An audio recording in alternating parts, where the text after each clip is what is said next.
What you do daily decides who you become permanently. And in the area of wealth creation or wealth multiplication or protection or perhaps even sharing, your habits decide the outcomes in your life. If wealth is perhaps a desire you have, financial freedom, if that's a goal or outcome you want for yourself, there are some basic fundamental principles that you must understand. And these principles, I believe, must be converted to daily habits because habits create wealth. Habits make people poor or make people wealthy. It's really hidden in what you do. And so I want to talk to you about 4 simple things that you must consider every day.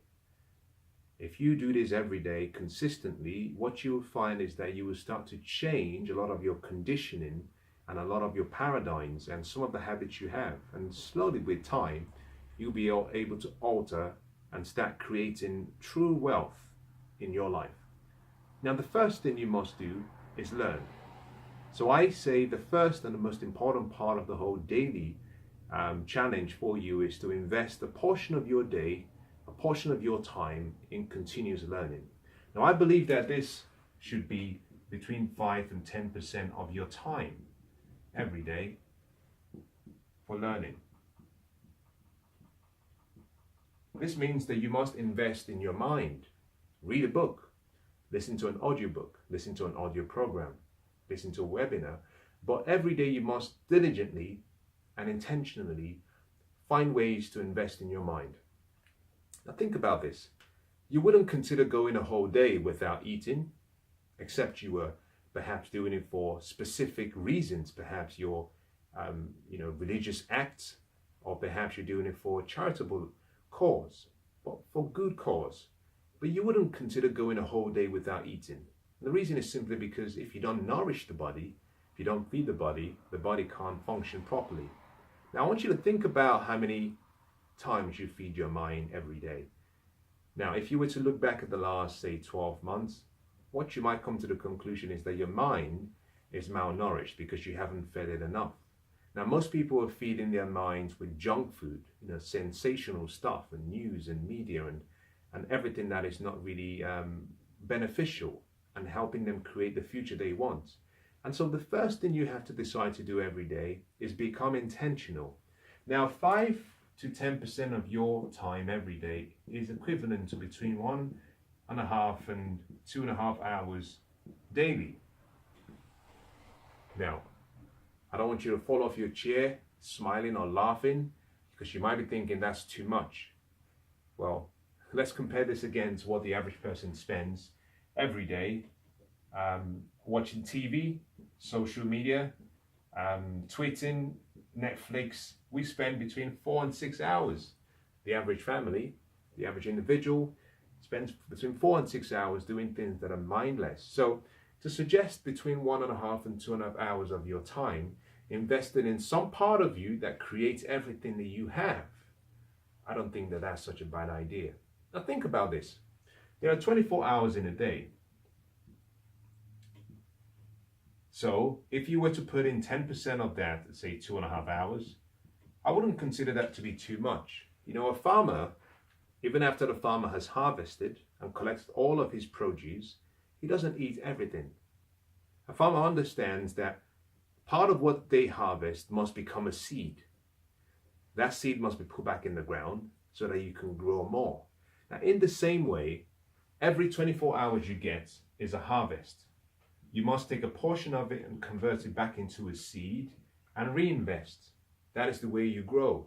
By reinvesting in your mind will produce great results that make you wealthy, happy, prosperous, and that attracts good fortune into your life. Now, the second thing you must do is, once you're done studying, you must commit to the discipline of leverage. And by leverage, I'm really referring to here other people's experiences. And by that, I'm simply, you need to find a mentor. You need to find someone who understands, a coach, someone who understands more than you do. Someone who can guide you, someone who can listen, someone who can perhaps correct some of the mistakes you're making. Now, if you think about this, for example, imagine a painting in an art gallery. The painting has been painted by a good artist. Can you imagine what it would mean to the artist if someone like Picasso were to stand next to the artist and critique the artwork and give the artist a few tips on what to correct to make it a remarkable masterpiece? Now, everyone would agree that that would be a great advantage. Now, in the same way, you and I, we are a masterpiece. We become our best through the influence of other people. And you have to associate with intention by finding mentors, people that you can learn from. Part of the reason this is important is because, there are two ways of learning. You can learn from your experiences alone, or you can leverage time and energy and effort by learning from other people's experiences, people who have succeeded in an area that you aspire to achieve success. So by combining your experiences with the experiences of great people, and if you're willing to listen and apply their recommendations, what you find is that you can leapfrog your way to success. Now, there are no shortcuts per se, but there are faster ways to get to the destination. And one of those ways is by learning from other people.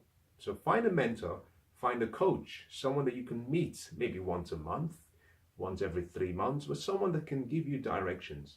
Now, it's not something you do every day, but they may give you daily recommendations, things to do on a daily basis, so that when you meet them the next time, you can demonstrate that you're moving progressively in the direction of your dreams. Now, the third thing I want to say about wealth is that you need a bookkeeper. And I'll tell you the reason why this is critical. There is a document that is essential in your life. It's called your financial statements. The other one is called your wealth statements. Both documents play a vital role in your financial destiny because both documents are like the crystal ball to your future.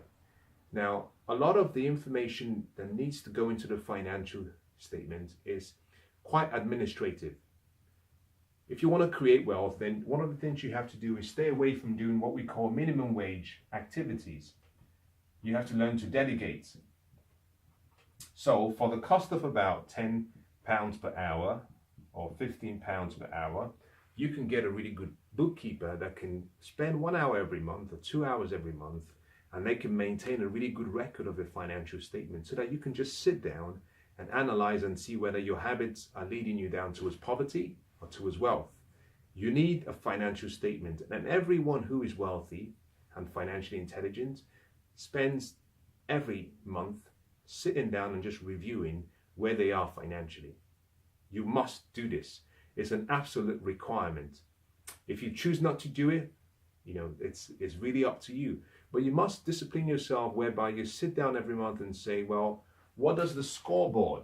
Because the financial statement shows you the scoreboard. What does the scoreboard say? Am I behind? Am I ahead? Now, the fourth and the final thing I'm going to talk to you about once you've gone through all of these is you must begin a discipline of what I call self-image renewal. Now, what does this mean? I'll use the words of Paul.